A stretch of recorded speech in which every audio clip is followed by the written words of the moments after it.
Okay, this one's called Pediatricians Debunk 16 Baby Myths. Babies who walk and talk early are the brightest of their peer group, even though an early talker may tend to do better in language skills later in life. Okay, stop right there. Brighter than their peer group. Here we go, right off the dick, just fucking comparing. Survival of the fittest, may the best man win. I mean, it starts right there. This is how these parents look and view their kids. It doesn't mean that children who are not early talkers aren't going to equal or rise above those talkers. And equal to or rise above those talkers. I mean, do you see, like, we give all this credence to this horse shit? With walkers, which is a different thing, that's motor development. Motor development is better at predicting delays and associations with other issues that may arise. So if you notice there's a delay in walking, that's an important thing to talk to your pediatrician about. But it is not necessarily... A delay in walking is an important thing. Well, probably because you're shoving poisons in their fucking face and poisons in their vein, and they're having neurological muscular issues. True or likely true that an early walker is going to get you into Harvard. Get you into Harvard. Look at that. That's how parents think. That is sick. They bring babies in this world with the expectations that they're going to breed their baby for Harvard. Never wake a sleeping baby. And this is a myth in particular in the first few weeks of life. So newborn babies really need to feed frequently. Why? How do you know? How do you know? How do you know they need to feed frequently? Doesn't a baby, if it's hungry, it's going to eat? Why do they need to feed frequently? And if you happen to have a sleepy baby, you would actually wake them every 3 to 4 hours to feed at that time. That's right. Between 5 and 6 weeks of age, day and night sleep is organized. So if they're sleeping more than 3.5. Between 5 and 6 weeks, their sleep is organized. So they have it down. They have it down to where they want every child between 5 to 6 years of age. Oh man, this is so disgusting. They are literally just breeding cookie cutter citizens, man. Hours during the day. At that point, you really want to give them a little nudge so that you can get them nice consolidated sleep in the nighttime. As children get older, you can let them sleep longer periods of time. Lullabies help babies sleep. This one is actually sort of a myth, but not completely, because the act of singing a lullaby, that calming music, can calm both you and your baby. And that is where the secret is. It calms both you and your baby. Your baby is naturally calm. It is not calm when it's reacting to your environment. The stress that the parent is under, the anxiety, the financial issues, the relationship issues, the fucking having to go to work issues, all of this shit, that baby can feel that off you. And that's why she's saying, well, yeah, if you sing a lullaby, it can work, but you got to fucking chill out just like your baby. But it isn't a magic pill that is going to make sure that your baby falls asleep.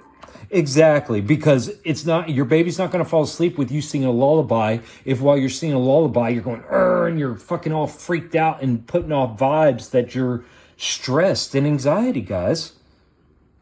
Finding ways to soothe your infant, especially using music and touch, is of course going to relax them and induce a sleepier state. Naps aren't necessary. In young children and babies, naps are necessary. I always say to people who are like, I'm going to keep my baby up all day, so they sleep all night. In that first year of life, you're going to have an angry baby. Yeah, and that is not going to be a fun baby to take care of. And in fact, in this young age, especially that first year of life, an angry baby is not a fun baby to take care of. Guys, the only reason you have an angry baby is because you are fucking worried about everything except for that baby, and that baby is just an inconvenience to you. If your child is the first thing that matters in your life, which it should be, you shouldn't be having kids if it's not. You should have already set your mind to, you know what? I am going to give the rest of my life until this baby is old enough to take care of itself. But no, it is an inconvenience because it doesn't sleep when it's supposed to. It's an inconvenience because it doesn't eat when it's supposed to. It's an inconvenience because of all these things. We really do focus on naps to help your baby actually learn better, control their behavior, and fall asleep. Learn better. See, here we go. Learn better, control their behavior better. fall asleep better. You see? You see what they're doing? This is just a program. This is all programming. Because an overly tired baby is actually going to sleep worse. You really need to keep even one nap. You don't want your infant or toddler awake more than about 5 hours at a time. So up until 3 years of age, naps are really important for daytime behavior, emotional development, and nighttime organized, consolidated sleep. Babies. So up until 3, and then all of a sudden they don't need naps anymore. Okay, in this fucking society, due to how stressed the fuck out, I'm surprised we aren't all taking naps. Should be sleeping through the night by 3 months. We all hope for that. Every mother wishes that. If your baby isn't sleeping through the night because they need to have a feeding or 2 feedings, that's okay. Up until 4 months, you really want to let your infant direct how that's going to go.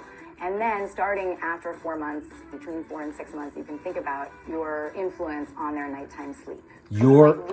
Your influence on their nighttime sleep. What does that mean, ladies, huh? You know that most of these fucking parents are giving their kids Tylenol to help them sleep. You know they're giving them drugs to help them sleep. You know they're fucking letting their babies cry for hours on end to help them sleep. Your friends, if you keep bragging about your 3-month-old who's sleeping through the night and they have a 3-month-old who's not. Oh, this is fun. Switch to Fios Home Internet. Plans start at just $25 a month. Look, I finally cut the cable, switched to Fios Home Internet. Cable internet wasn't cut.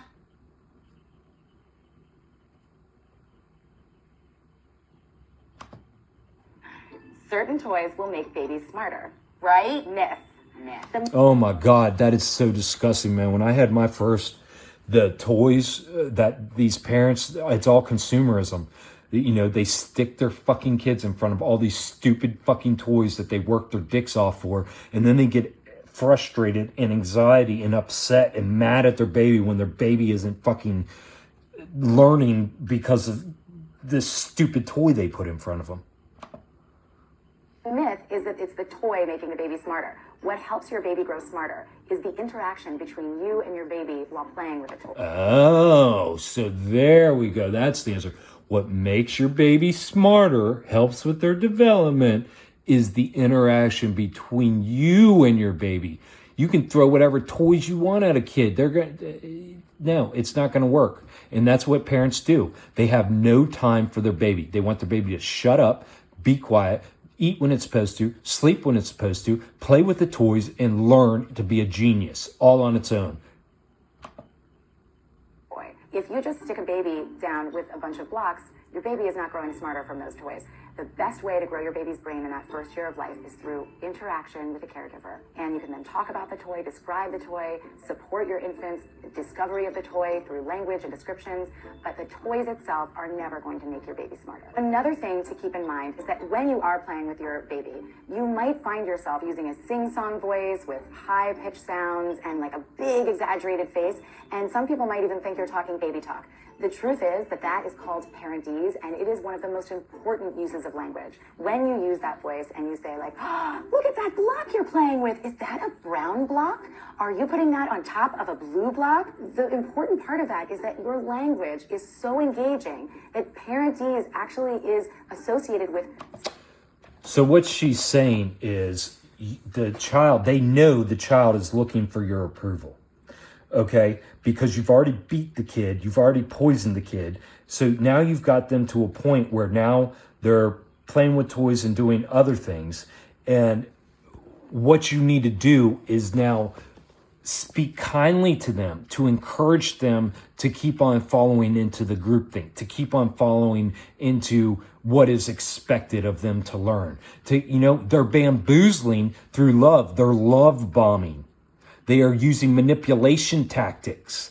They aren't, when you're talking to your baby like that, it shouldn't be because you're teaching and learning and encouraging. That's stupid, guys. That is because if you're doing that, it is coming from a selfish, it's coming from your own thing. You're trying to force your child into a system, into a slavery system, and when all they want is just your love and attention. They don't want to be graded on how they're stacking a fucking blue block on top of a brown block. What are they, monkeys? Such boosts in language development later in life. Now, baby talk where you're saying goo goo gaga, goo goo goo goo gaga, that is not useful for anyone, except if it gives you tremendous delight and you just can't help yourself. really like it. And you really just need to just get in there with that baby. It's your language and your interaction and your use of parentese that's going to really get you that boost in intellectual development. It's gonna get you that boost. The better you are at manipulation tactics, the more intellectual your fucking kid's gonna be. That you are hoping to get from the toy. That you are hoping to Bouncing get from babies the will toy. cause them to be bow-legged. I hear this all the time. In fact, I have lots of parents say to me right after a baby's born, oh no, he's bow-legged. And the interesting thing is it's because when a baby is in the womb, most babies actually have their legs crossed. So they come out a little bowed looking, and it is normal for the legs to actually have that appearance. And many babies have that instinct to want to stand and bear weight on their legs. And that is actually fantastic for their motor development. You're socially engaging with them, but you're also helping them develop muscle strength and control. So this is absolutely a myth. Many grandparents are into it. They're also like, don't let your baby sit till they're ready because it's going to ruin their back. That is another myth. I would only add you don't need a contraption. So a jumper is not a good way to help a baby develop. Yep, because they go more on the toes, and that's something that... And what does every fucking parent have? They have a jumper and a walker. Why? Because they don't want to take the time and the energy and the effort and the attention to hold their baby and let them do it themselves. They put them in these plastic things. They put them in plastic toys that they have to pay for, that they have to work for, that takes them away from their kid while they have to work for it. And then they get home, and instead of holding their baby and teaching them themselves, they throw them in a fucking walker, they throw them in a bouncer, they throw them in a jumper, and expect them to entertain themselves away from human contact. It's not recommended by most developmental specialists. Excessive crying means something is wrong. If you're feeling like your infant is excessively crying, the first thing that you want to do is talk to your pediatrician to make sure that there isn't anything wrong medically. Talk to your pediatrician. Whatever you do, talk to your fucking pediatrician. Because you don't know your kid. And you know what? You probably do have to talk to your pediatrician because you're probably shoving so much fucking poisonous food in its fucking face. Probably your anxiety's driving it crazy. So you probably do need help. You probably do need an authority to tell you how to raise your fucking kid because you're a slave yourself. You sort of do a one-over on your whole baby to make sure, all right, my baby seems okay, my baby's fed, my baby's peed and pooped, whatever, what's going on here? And then often it's just, they're so awake and frazzled, they can't calm their body down. Not only that, it's because of the parent's anxiety. Not only that, it's because most babies have severe stomach issues, severe skin issues, all kinds of fucked up issues from the formulas and fake foods that these parents feed their babies. And then even the parents that are fucking nursing. What if their diet is fucking pizza and fucking Coca-Cola? How do you think that's going to ramp up that fucking kid? This young age. The most fussy period is between 3 to 6 weeks of life. And there is something called infant colic, which people have probably heard about. And the definition of colic is crying at least 3 hours a day, at least 3 days of the week, for at least 3 weeks. A good thing I tell parents is if the... That's retarded.